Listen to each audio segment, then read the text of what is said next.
السلام عليكم. Welcome back to another episode of Quran in English. My name is Ahmed and I'm happy to take you on through a new chapter of the Quran, Surah Al-Ra'd, which means the chapter of lightning. So the chapter review that we did in the last episode worked well. We're going to try to do another chapter review on Sunday. So the goal for this channel at the moment is to try and create a chapter a week, to read a chapter a week. I think we have one long chapter left, so I don't know how I'm going to do it with a long chapter, but maybe that'll do 2 weeks instead. But for now, the most part, I want to try and do a chapter a week. So there are 3 episodes in this chapter, Surah Al-Ra'd, because there's only 43 verses. So we should be able to finish them over today, tomorrow, and the day after tomorrow, so that we can do the review on Sunday. That's the plan for now, and let's see if it works out. Inshallah, as we always say, if God is willing. But before I get into reading the Quran and discussing it, I must always explain that I am not a Quranic scholar, nor am I an Arabic linguist. In fact, this is the very first time that I've read this chapter, and I am going through a journey to learn about the Quran. Even though I speak Arabic, I'm not a student of the Arabic language either, so I'm not an expert. But I'm learning about the Quran, and I'm sharing my learning with you in the hopes that you might learn something too. But also, if you have something that you disagree with, please let me know. I learn just as much as you do. The whole point of this channel is education, so let's learn. Alright, as usual, we go with A'udhu billahi minash shaitan ar-rajim, Bismillah ar-Rahman ar-Rahim, and off we are to Surah Al-Ra'd. Wait, Al-Ra'd is thunder rather than lightning. Al-Barq is lightning, if I'm not making a mistake.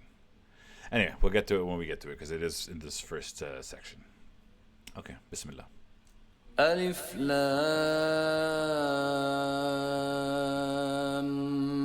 ميم را تلك آيات الكتاب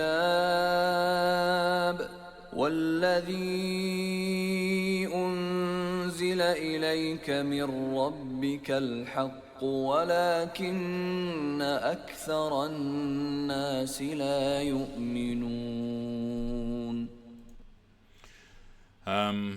Okay, Alif, Lam, Mim, Ra. We've mentioned this before. The Quran has several chapters that begins with these set of letters. These letters don't form a word and are not. It's not pronounced Al-Imra, which would be Alif, Lam, Mim, Ra, because there's no word called Al-Imra. People don't fully understand them. The one connection that we can definitely tell is that these letters are usually followed by a mention of the book. And I always have the same question. It's clear that in this book, it's clear that in this case, and in the previous cases that we've talked about it most recently, it's talking about the Quran, that it was brought down to, that has been revealed to the Prophet, because I believe this is the only book that was revealed to a prophet. I don't know how the Torah was revealed, so I'm curious. But I know, for instance, the Injil, which is the Gospels, was not revealed to Jesus, was what came from Jesus. But anyway, it's neither here nor there. Alif Lam Mim Ra, it says, these are the verses of the book, those are the verses of the book, that which we have been revealed to you from your Lord in truth, but most people do not believe. And again, belief is the core differentiator between humans, those that believe and those that do not believe.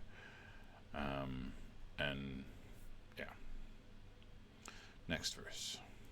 الله الذي رفع السماوات بغير عمد ترونها ثم استوى على العرش وسخر الشمس والقمر كل يجري لأجل مسمى يدبر الأمر يفصل الآيات لعلكم بلقاء ربكم توقنون. Okay, several things are being said here. But it says, God is the one who raised the heavens without any pillars that you see. which then creates the question: are there pillars that you cannot see? But I would imagine Occam's razor, the simplest explanation is that there are no pillars. But it may be pillars that we don't see. Because I remember hearing something about this in my past, that maybe there are pillars and some sort of physics phenomenon was creating it. But long story short, the heavens are raised with pillars that without any pillars that you see. Very clear. And then it says, then he established on the throne. And we know this God did this on the seventh day. He created the earth and the heavens and the universe. He created the world in 6 days and then rested on the seventh. So it's interesting that he says, then he established on his throne. And there was a mention in the previous chapters about his throne being on the water. So I find it very interesting that this is the mention following that the God who raised the heavens without pillars that we see, and then he rested on the throne. And then it says, and he وَسَخَّرَ الشَّمْسَ وَالْقَمَرَ, and he subjected the sun and the moon, kind of like made it possible, created them and gave them their motion. For the sun and the moon, each of the sun and the moon running for a term that's appointed. Now there are several ways to think about that specific phrase. One of them is that the sun and the moon will continue until the end of time, and then that is their appointed point of time. The other concept is to think of the sun and the moon as in alternating, the night and day concept, and the moon also goes through phases, through the month, and the sun also goes through phases of the year. And somebody described it beautifully before, that it was like we're living in a timepiece. The moon, the phases of the moon is like an indication. It's like a clock. The phases, our rotation around the sun is also like the clock, like a year clock versus a month clock. It's like hours versus minutes versus seconds. And we're living in a solar system that is a giant clock. So I kind of like that kind of expression of the sun and the moon each running for a term, and the term being that they're running, they are the hands of the clock that we live in. And then it says, he arranges the matter and he details the signs so that you may, with the meeting of your Lord, believe with certainty. And when I first read this, I thought this was talking about the sun and the moon moving for a specific time. But I think it's a bit more open than that. يُدَبِّرُ الْأَمْرِ. It starts with he arranges the matter. Like God is the arranger of all affairs. This is kind of what it's being said. God controls and manages everything. And then he says يُفَصِّلُ الْآيَاتِ. He details the signs. He makes the signs clear for you. لَعَلَّكُمْ, so that you may, with the meeting of your God, believe with certainty. And the way that I've been reading the Quran, the way that I've been understanding it, is it seems that there are believers and there are non-believers, and God chooses who will believe and chooses who won't believe. And again, I've had these fights with a lot of people that disagree with me, saying, no, it's the person who chooses whether they want to believe or not, don't want to believe. I still think it's God, straightforward. And thus, but if we go with my philosophy that God chooses who he wants to believe, God detailing or explaining the signs is an individual process of which we all kind of go through. Like for me, I didn't believe until like 35 years of age, right? I grew up in a Muslim family, but I didn't really have the belief within me. I kind of just understood it. Because I didn't understand it as well, I struggled to believe in it. And it took a while, and it took a specific journey for me to kind of let it sink in my soul what God is, what is the purpose, what are we doing, why are we here. And so God made the signs clear to me in my way, in a way that some others might find in a different way. Some others might look at the universe and look at, like some scientists look at the majesty of how every celestial body is interconnected and how everything seems to be perfectly designed. It seems to be beautiful. And they find God in that. And I think people's path to God differs, and every person's path is different, but it's God who arranges the affairs, and he makes clear the signs for us so that we are certain of meeting God. And he does it for each person in their own way, is how I believe in it. Which I find beautiful, because, trying to force someone to find God through your path is very limited, so to speak. وهو الذي مد الأرض وجعل فيها رواسي وأنهارا ومن كل الثمرات جعل فيها زوجين اثنين يغشي الليل النهار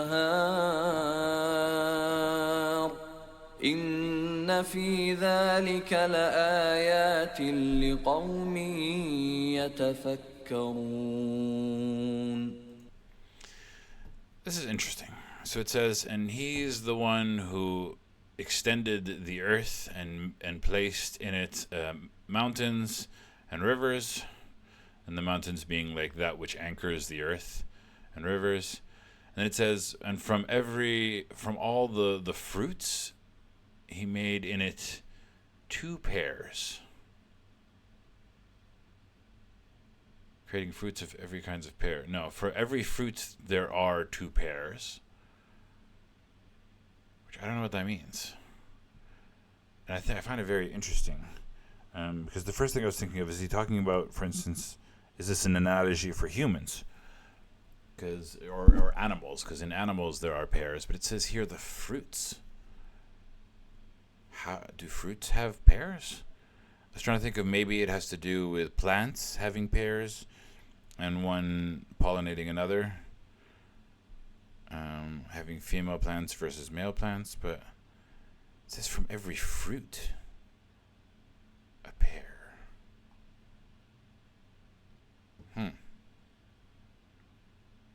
And then it says, and he covers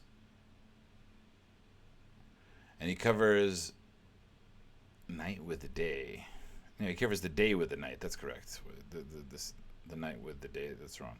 He covers the day with night is the way that it's pronounced. He uses the night to cover the day because of how it's yughshiya layla nahar. Yeah. Either way, it's talking about, like, I like that darkness covers the day, and I think that darkness, even though everything is dark and then the sun creates illumination, therefore there is light, the night in the end of the day is the superseding backdrop to the day. The day happens and then the night comes and covers it. And then it finally says, was indeed in that is surely signs for people who ponder. And again, this ties back to what makes people believe, and some people can take a look at the majesty of the world and how everything seems to work well together and everything kind of flows and meshes, and it's beautiful. Yeah. And I like the idea that it's a reflection. First it was, do you believe? First was, do you believe? Then, are you certain with God, meeting God? And then, do you ponder? And last is, do you use reason? But let's continue to do you use reason and see what it says. وفي الأرض قطع متجاورات وجنات من أعناب وزرع ونخيل صنوان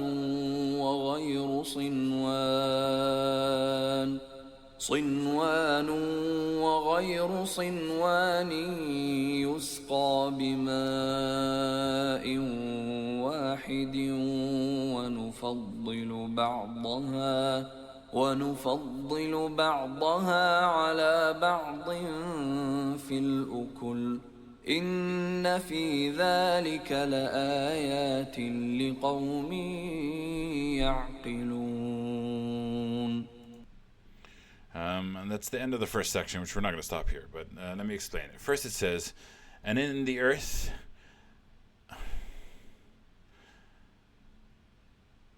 tracts, there are segments, there are parts that are neighboring, and gardens of grapevines and crops. And then it says date palms that come from a single root and not from a single root. And I don't know what that means astrologically, because sometimes I do know that trees have a large network, and that a bunch of trees can have a network of the same roots, and then vice versa, some trees can have separate roots. And I've heard like there are like network roots between the trees, which is kind of interesting. But the point is there are different sections, different plants, different trees, grapevines, various crops. And then it gives us a wonderful example, which is they're all watered with the same water. They're all watered with one water. But we prefer some of it over the others in it says in eating. And here they translate it here. They're irrigated with the same water, but some taste better than others.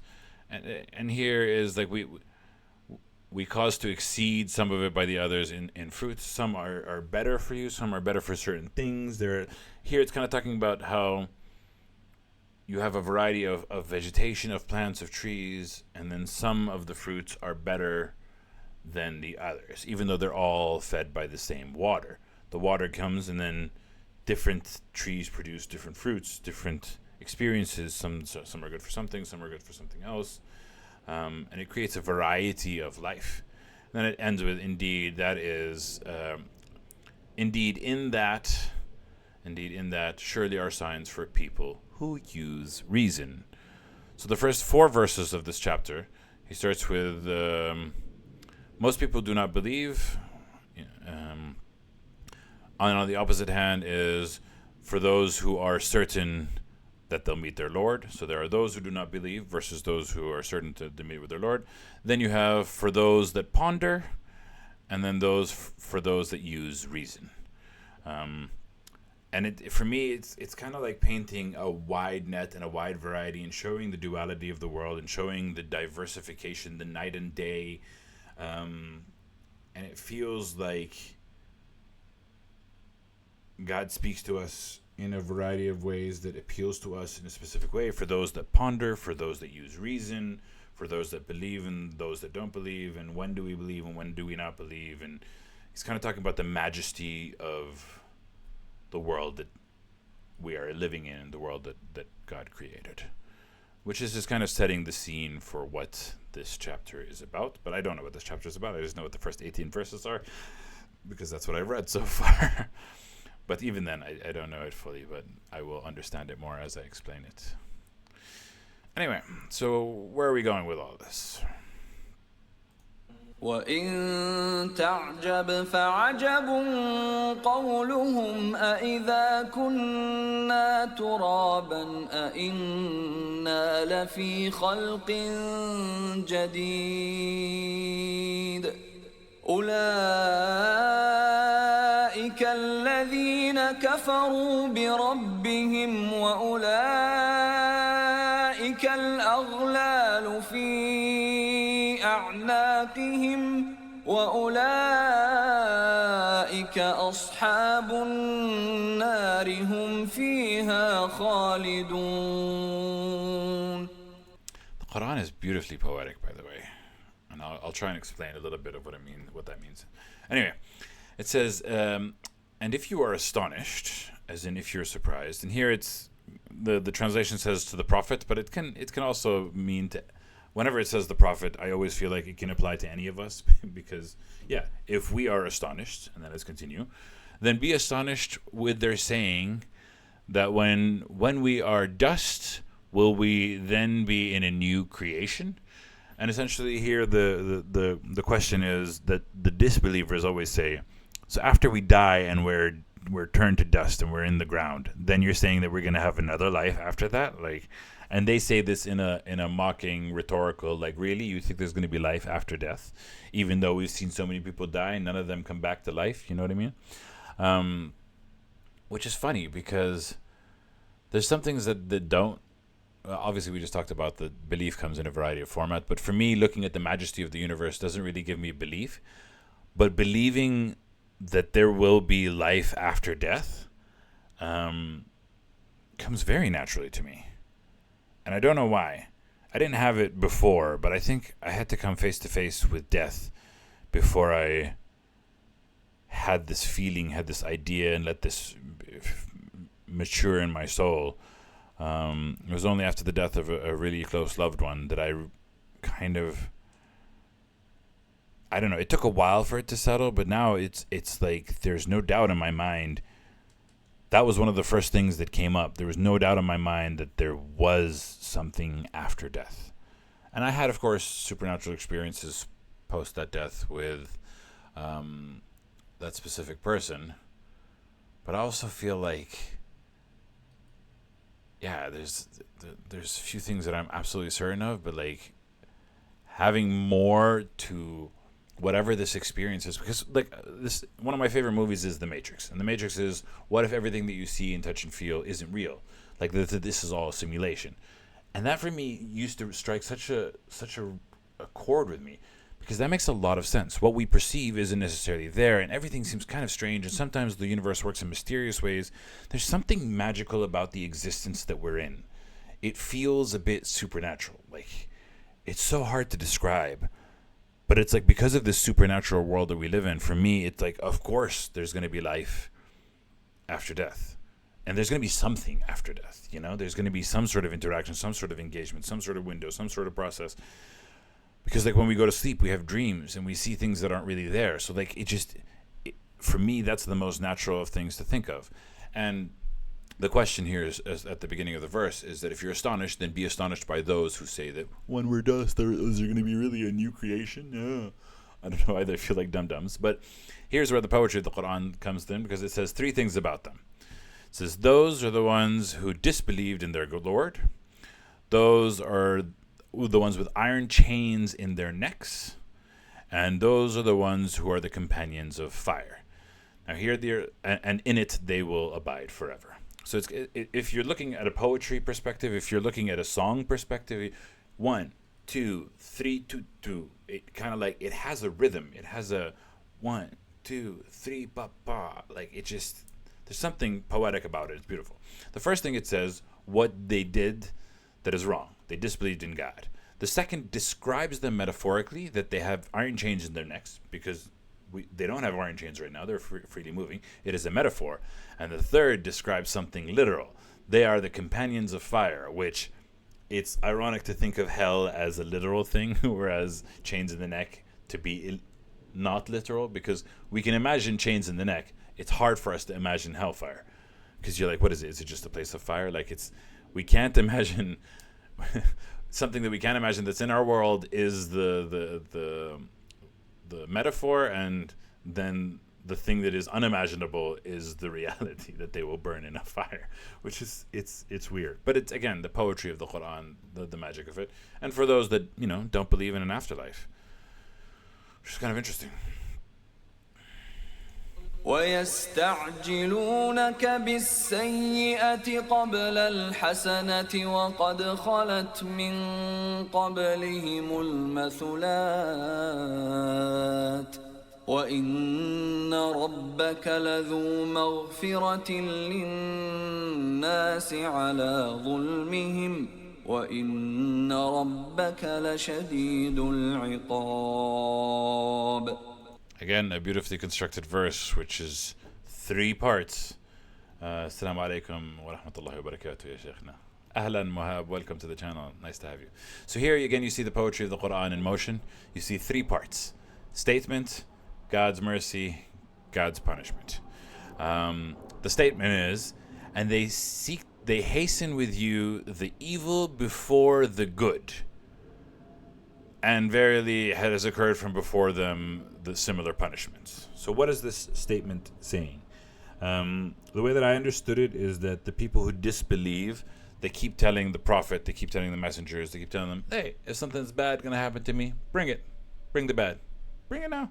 And they're always trying to bring the bad as quickly as possible. Like, oh, if it's really bad, bring it now. Show me the bad. And which is kind of like, the irony is they will only believe once they see the bad, but once they see the bad, it'll be too late. You know, it's it's funny. So it's funny that they seek to hasten the bad, because like the prophets, the messengers are always saying that everything, the good, the blessings that we receive are from God, but the punishment we will receive is also from God. And the thing that most non-believers ask for isn't blessings; they ask for the punishment, which is the evil before the good, which is kind of it's mind blowing. Like they're saying, if your God is real, bring the bad thing, which is kind of so strange. And it says, yeah, verily, it has occurred from before them. I want to say examples, the similar punishments to the. It's like it's time and time again. People have asked for punishments, and then they eventually got it. And then statement number 2 and statement number 3 are opposites. Statement number 2 starts with God's mercy. It says, "And indeed, your Lord is full of forgiveness for mankind for their wrongdoing." Which is, I like the description below. It says, despite their wrongdoing, God is merciful. And I think that's kind of very important. We've all been obstinate. We've all been angry. We've all been frustrated. We've all had moments of disbelief. We've all had moments of failures of faith. And God still has mercy upon us, you know? God knows I was disbelieving for a very long time. And God was merciful to me before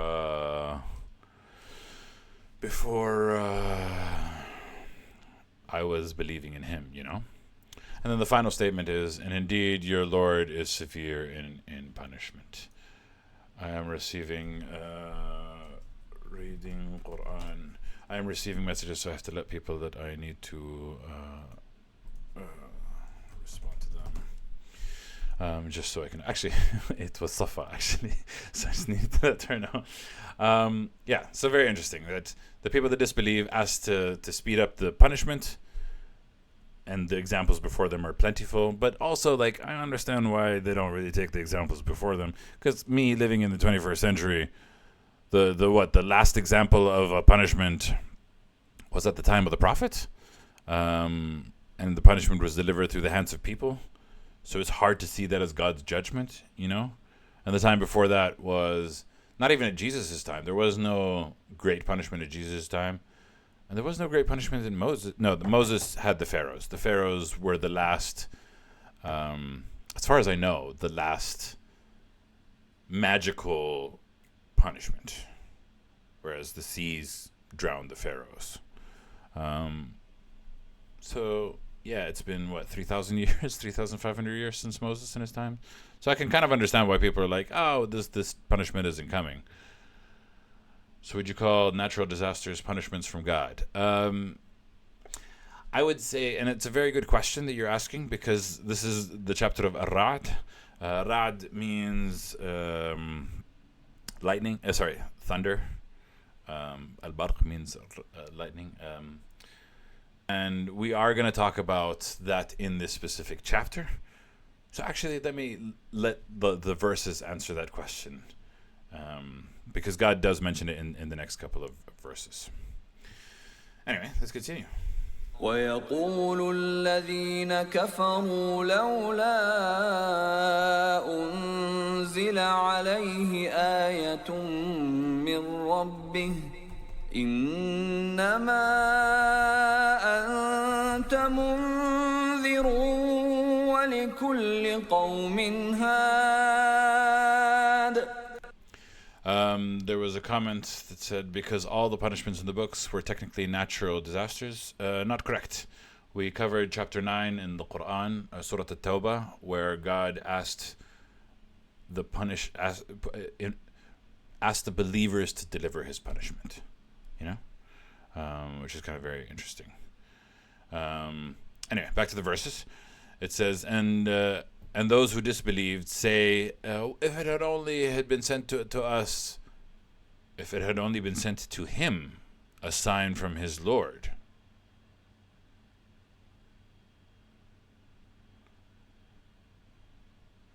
Oh, okay. Yeah, so here what the disbelievers tell the prophet is that if only a sign would be sent from God, and they say this to the Prophet Muhammad, if only he had been sent with a sign, a miracle, a something that is very clear. God says, indeed, you are only a warner, and for every people a guide. So here it does two things. It says, A, that the prophet is only a warner, and it's telling the person that this is being directed to, that you're only there to warn. And B, it says, for every people, what was important wasn't sending down signs, but what was sending down a guide. And we've seen this in the past couple of chapters in Yusuf, in Hud, in Yunus. We have seen a bunch of messengers and a bunch of prophets to their own people and to the lessons that they've given. And they were all there to guide people towards God. Some that had miracles, some that didn't, some that were a bit more, their abilities were a bit more about their intelligence and their wisdom rather than flashy, showy signs. So every people had always a guide. And that the prophet is a warner, and that this is another thing that the disbelievers say. الله يعلم ما تحمل كل أنثى وما تغيض الأرحام وما تزداد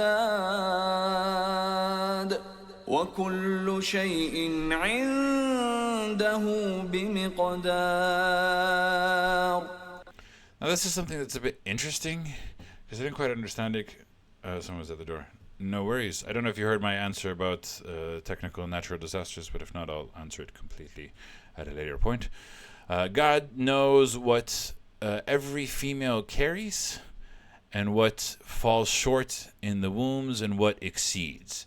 And I think here it's going back to the concept of fruits, and all fruits are given the same water, but fruits come out in different flowers and different uses and different purposes and different tastes. Here we're seeing the example of what happens with women and giving birth, because we all came from women. We were all born of a female. I believe so, unless people have perfected growing people in tubes. Anyway, let's not get distracted. And that some wombs have some wombs fall short and some wombs exceed, and for everything with him is a due proportion. And here it's kind of talking about the diversity of life, and how things are different in this prospect. Okay, good. I was about to say that I really wanted to ignore that comment, so thank you for telling me I could. Okay. Anyway, what's God saying? Everything is in measurement. Everything's in different degrees. And that's all within God's plan. عالم الغيب والشهادة الكبير المتعال. Yeah, we're getting to verse 11. Verse 11 has some very powerful, I'm looking forward to it. But anyway, it continues. God is the knower of the unseen and what is witnessed. He's the most great and the most high, the all great, the all exalted. Again, describing God's ability and that God knows everything and does everything on purpose. سواء منكم من أسر القول ومن جهر به ومن هو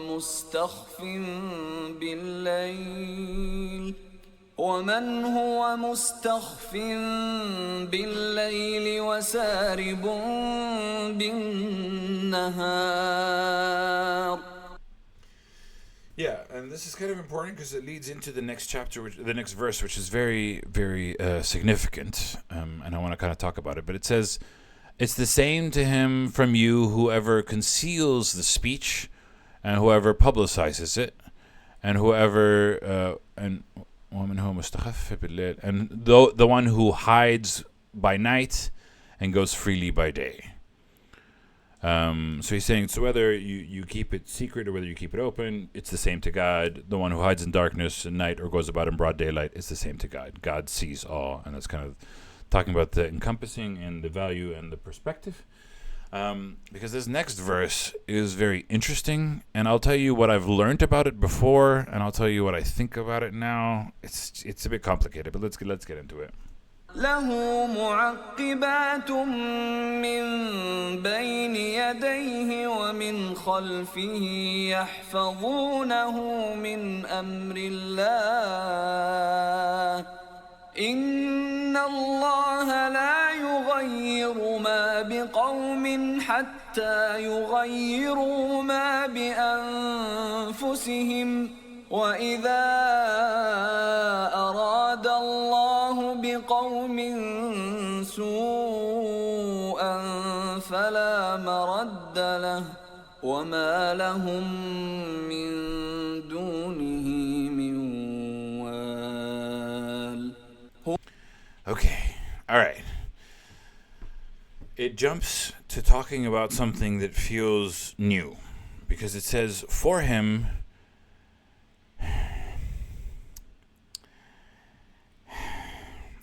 the word is mu'aqibat, which means those who watch out for, those who are on guard, those who are watching out for, those who are...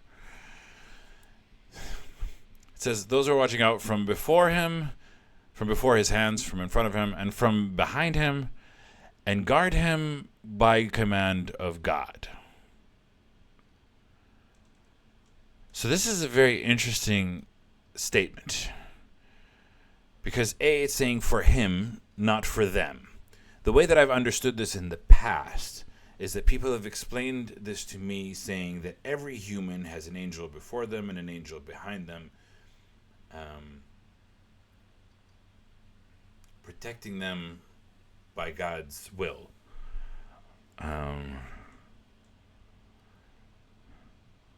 But for me, this seems like it's talking about a specific person.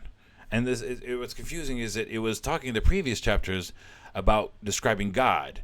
He's knowing the unseen, knowing and he is the most elevated and most grand, that every female gives in the womb. And the disbelievers say, aside from people, you're only supposed to be a warrior. Like I don't understand the flow. I don't understand the flow of how we got to this at all. But it says for him, and we've translated it to angels, but it's mu'aqibat, literally translates to, I think, if I'm not mistaken, those that watch out for him, right? He has successive generations. I think. Yeah. So I've heard it that every person has an angel before them and behind them, making them do it. But that doesn't make so much sense to me. For every angel, there is two people. For every person, there are two angels. So does that make humans multiplied by two? And that's just at least the number of angels in the world. Something doesn't make sense to me. But it says, يَحْفَظُونَهُ, who guard him by command of God. And again, here you can see English translations. For each one, there are successive angels before and behind them, protecting them by God's command. But it's saying him, not people. And then the rest of the verse says, indeed, God does not change does not change what a people see until they change them what is in themselves, which is a utterly profound statement. God does not change for a people until they change for themselves. Now, in the previous verses, there was one verse in Surah Yunus, in chapter 10, at the end of it, that said something along the lines of, there wasn't a people that benefited from being warned and guided except for the people of Yunus, who believed, and then we delayed punishment upon them for a certain amount of time. And I think this is what this is talking about, that God does not change what is appointed for a people until they change themselves. And in this case, the change is that they believe. And we have seen that example in the people of Yunus. The people of Yunus did believe, whereas most people do not. But it's also like that ultimate, it's like that ultimate, it's the Michael Jackson song, I'm starting with the man in the mirror. If you want to change the world, you got to change yourself, right? And that's kind of what this verse is saying. God does not change for a people until they change themselves, which is an utterly profound statement.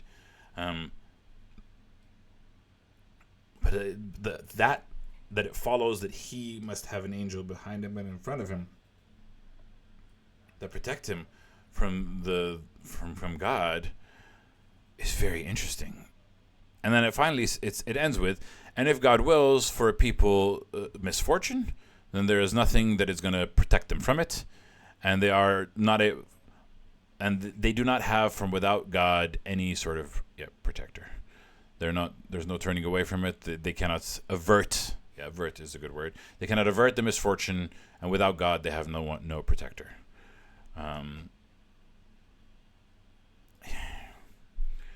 It feels like three completely separate statements.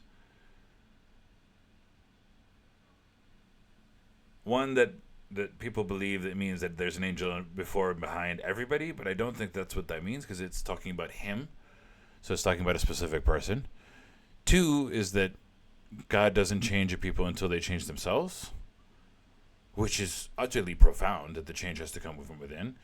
And then three is that if God wants harm, then nothing gonna stop you. Nothing gonna stop God's harm, and nobody's gonna protect you from God.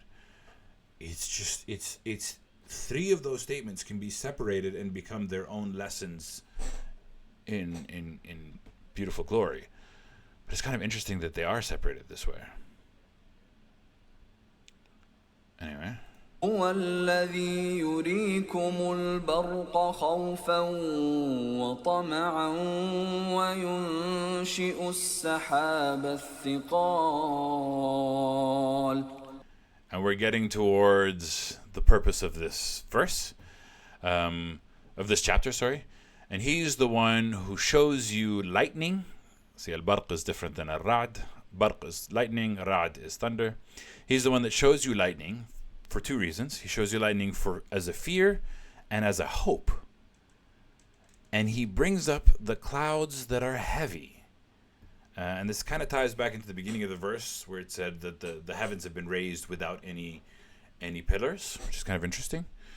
And then lightning is seen as both a fear and a hope, which I think is a beautiful visual, because lightning is terrifying, but it's also wonderful. It's like if you get struck by lightning, and it's going to talk about getting struck by lightning soon. If you get struck by lightning, you're going to, well, not die, because a lot of people get struck by lightning but don't die. I don't know if it's a lot, but I know enough that there have been examples that I have heard of in my life of people, and I've seen like videos of it, which is kind of very random, very cool. But it just feels like such a powerful force of nature. But it's also the sign of a good tide, right? It's sign of rain. Rain is abundance. We all grow from water. Water is the life-giving substance. So it's both fear and hope, and it kind of reflects both. And he brings up the clouds that are heavy, which is another visual, which is kind of fantastic. Anyway. And here we see the mention of ar-ra'd, thunder. ويسبح الرعد بحمده والملائكة من خيفته ويرسل الصواعق فيصيب بها من يشاء وهم يجادلون في الله وهو شديد المحال. I think you're still here, Mahab, but this answers your question, essentially. God's, and وَيُسَبِّحُ الرَّعْدَ بِحَمْدِهِ. Oh, thunder glorifies God with his praise, and the angels, glorify God with their praise, min khifatihi, for fear of him. The thunder glorifies his praises, as do the angels in awe of him, which is kind of like it's beautiful visuals, because thunder and angels are extremely powerful and evoking, and there's such a, when you hear thunder, it instills a feeling in you of power. And here it's saying that feeling is glorifying God with praise, with thanks, giving thanks to God. And that's the way that he does, like, such a powerful thing is giving thanks to God out of fear of him. And then here it says, and he sends thunderbolts, so he strikes with it whom he wills, yet they dispute about God. and he is almighty in strength. وهو شديد المحال.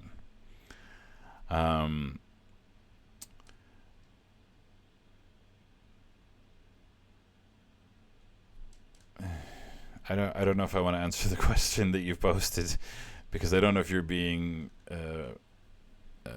genuinely asking or if you're just trying to cause issue. But the point of what these verses are saying is that the tools at God's disposal, the forces of nature, and here we're just taking the simple rain, thunder, lightning bolts. They're at God's disposal to do with as he pleases. There's a stand-up comedian, Sami Ubaid, on YouTube, which is fantastic.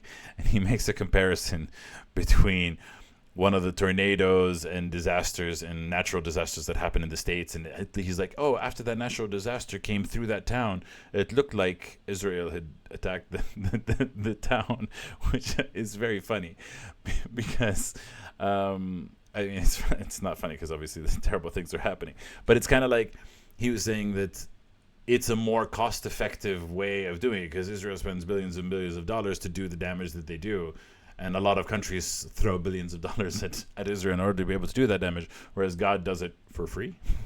It's like at a whim, and he can, if God wished for it, he could destroy we've seen this time and time again, like if there's earthquakes and volcanoes and thunderstorms can come out of nowhere, like really it's, the forces of nature can really destroy us very quickly. This is kind of like to always be humble, to not think that you are that powerful, and to be reminded that literally a cloud can come out of the sky and can destroy. So back to your question. What is your question? If it is a legitimate question, I would appreciate it to be a legitimate question. But the point here being is that God uses nature in a way to deliver our natural disasters a punishment from God. It's a good question. Are all natural disasters a way of God to punish? I don't know.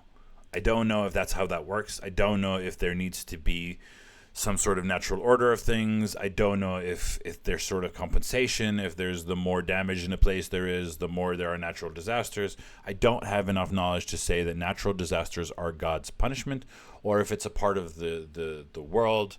Because I do know there's a lot of things that exist in the world that happen. There are a lot of bad things that happen to also good people. Does that mean that it's a punishment? I don't think it is, but maybe this whole world is supposed to be some form of punishment, and that we have to continuously ask for God's mercy, and that's a part of the test, because life is hard, and life is designed to be hard, and I think the point of it is, do we continue asking for mercy or not? So the answer to our natural disasters a punishment from God is, I don't know. At least I don't have that answer. It could be, it could not be, it could be just the way that the world works. It could, I can't tell you that they are, I can't tell you that they aren't, and because I have not read anything from it. But it's a good thing that we're reading this specific chapter, because here it's saying that sometimes God does send thunderbolts, and he strikes with it whom he wills. So sometimes it is possible that God, disasters are a punishment from God. This is what is being claimed in some cases. I don't know if it means in all cases, but here it's saying that it's possible. You said scientifically they are not a punishment from God. How does science prove or disprove God's intent with regards to nature? That's a very confusing statement that you've just made. I don't understand how you can say scientifically they are not. But anyway, according to the verses, God does send thunderbolts to strike whom he wills. Does that mean it's punishment? I don't know. Yet they dispute in God, and he is almighty. But it continues, and here we kind of start seeing the separation and the difference between God and the false gods and the deities, and what you should believe in, what's real and what's not real. له دعوة الحق والذين يدعون من دونه لا يستجيبون لهم بشيء إلا كباسط كفيه إلى الماء ليبلغ فاه وما هو ببالغه وما دعاء الكافرين إلا في ضلال. Yeah. So here it says, "For him is the supplication of truth, is the invocation of the invitation to truth. له دعوة الحق." I don't calling upon him alone is truth. I don't agree with. For him is the supplication of truth doesn't make sense to me. For him is the invitation to truth. له دعوة الحق makes more sense. God's in a way, God provides the invitation to truth, and here we kind of see what is truth, what is not truth, and we'll see an example of it. It says, "And those who invoke without him, وَالَّذِينَ يَدْعُونَ مِن دُونِهِ," those who invoke things without him, other deities, false deities, Osiris, blah blah blah blah, Hecate, Lucifer, they do not respond to them in a thing, except as the one who stretches his hands towards the water so that it can reach his mouth, but nothing reaches it. So you're kind of like getting your hands in water, and you're putting it to your mouth, but nothing's coming into your mouth. You try it over and again, and you're not really collecting it, but you kind of feel like you're doing something, but you're not really being successful in doing it. That is the what is akin to praying to something other than God. وَمَا دُعَاءُ الْكَافِرِينَ, and what the disbelievers call to is nothing except for error. Okay, I will address some of your points, Maha, but I'm getting a feeling that you're in a specific mood that is disruptive. You're saying earth plates shifting, low and high weather systems clashing, causing tornadoes, volcanoes erupting. Those are correct. Things happen in the universe, and we learn to understand them through a variety of processes. We understand how their process works, what doesn't work. There is a scientific explanation to them, but why they happen at specific moments in specific times, we don't know. And then you said, and so the statement here is that God intends for them to happen at that specific moment in time, whereas you're saying they're just happening because they're random. And you're saying that person doesn't know how to cup his hands or doesn't have a glass. But again, this is an analogy that we're seeing. We're seeing an analogy of those who are thinking that they're making progress, but they're not making progress. And the analogy continues. It doesn't stop there. But first, we say, وَلِلَّهِ يَسْجُدُ مَن فِي السَّمَاوَاتِ وَالْأَرْضِ طَوْعًا وَكَرْهًا وَظِلَالُهُم بِالْغُدُوِّ وَالْآصَالِ. And to God prostrates whoever is in the heavens and whoever is in the earth, willingly or unwillingly, or hatefully is the word. And their shadows, وَظِلَالُهُمْ, and so do their shadows in the mornings and in the afternoons, in the evenings. I don't know what that means, as do their shadows in the mornings and the evenings. But everyone submits to God. Here, the term is prostrates. But I think submission is what is understood, because there's a lot of people that do not bow to God. And then we kind of talk about the concept of time. Yeah, if you live your whole life and you don't bow to God, but then in the afterlife, you will bow to God because you are suffering punishment and you are essentially going to be submitted to his will. And that's kind of the concept of submission. There's the voluntary submission, and then there's the forcible submission. The forcible submission is that you are going through this life, whether you like it or not, and you are subject to God's will. So you are bowing down to him, whether you like it or not. And that's kind of like the philosophy behind it. But then there's the concept of those who do it willingly, and those who willingly bow. They're in synchronicity with God, and they're in harmony, and they're in peace.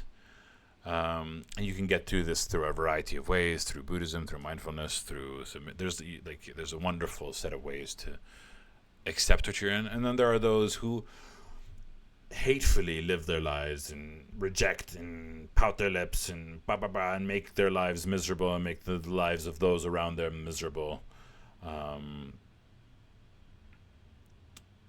But they're still underneath God's will, whether they like it or not. And I think that's what it means. I think it's a metaphorical prostrating, because it's not a literal prostrating, because they don't literally bow. I don't know if they'll bow in hell, but I have not heard anything to suggest that. So that's why I think this is a metaphor. But here it says, and their shadows, and their shadows in the mornings and the afternoons. Is this another metaphor? Is this another metaphor explaining that, like, for instance, if you're standing out in the sun, the shadow is moving in a specific way that resembles a bow? Or is it a metaphor for how they are underneath the sun and the moon, and therefore they are underneath God's domain? Or is there something literal that our shadows are doing? Is it about our shadow selves? This is such an interesting explanation. وَظِلَالُهُمْ بِالْغَدُوِ وَالْأَصَالِ. As to their shadows and their shadows in the mornings and in the afternoons. And it's talking about prostrating.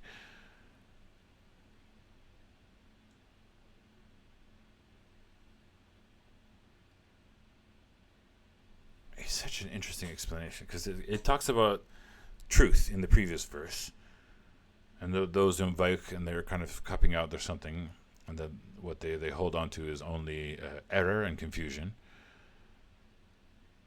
And then it says to everything bows, and then it continues to say what we should say to people. And again, here it says to the prophet, but I think it applies to all of us. قل من رب السماوات والأرض قل الله قل أفاتخذتم من دونه أولياء لا يملكون لأنفسهم نفعا ولا ضرا قل هل يستوي الأعمى والبصير أم هل تستوي الظلمات والنور أم جعلوا لله شركاء خلقوا كخلقه فتشابه الخلق عليهم قل الله خالق كل شيء وهو الواحد القهار.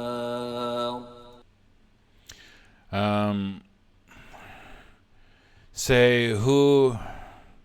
Now here it says things in succession in kind of confusion. First it says, who is the Lord of the heavens and the earth?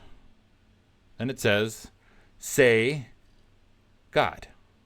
So it's kind of a question and a response. Say who is the Lord of the heavens and the earth? Say God. Say, then have you taken from besides him any protectors that do not have power for themselves in any benefit or any harm? They can't even help themselves, they can't hurt themselves, but you've taken protectors from him? And then it continues with a rhetorical question. Say, is it equal that the blind and the seeing, are the blind and the one who sees equal? Or is it equal the darkness and the light? And we see a lot of duality in this verse. Night, day, sun, moon, blind, dead, truth, untruth. And then it says, or did they attribute to God partners who created do they attribute to God partners as if they created as his creation? So his creation is all of us, the universe, everything that's happened. So it seemed alike in creation to them. So does the thing that what they believe in, did it ever create something that is similar to what we've created? Those who say, oh, I pray to Hecate, I pray to Lucifer, I pray to Stephen down the street. Did they ever do anything that is in comparison to God? Does any creature or entity claim the creation of everything? And that kind of is the comparison. And then it says, say God is the creator of everything, and he is the only one that is... irresistible is not the right word. Supreme is the right word. And it's kind of an interesting argument. I've never actually thought about it this way.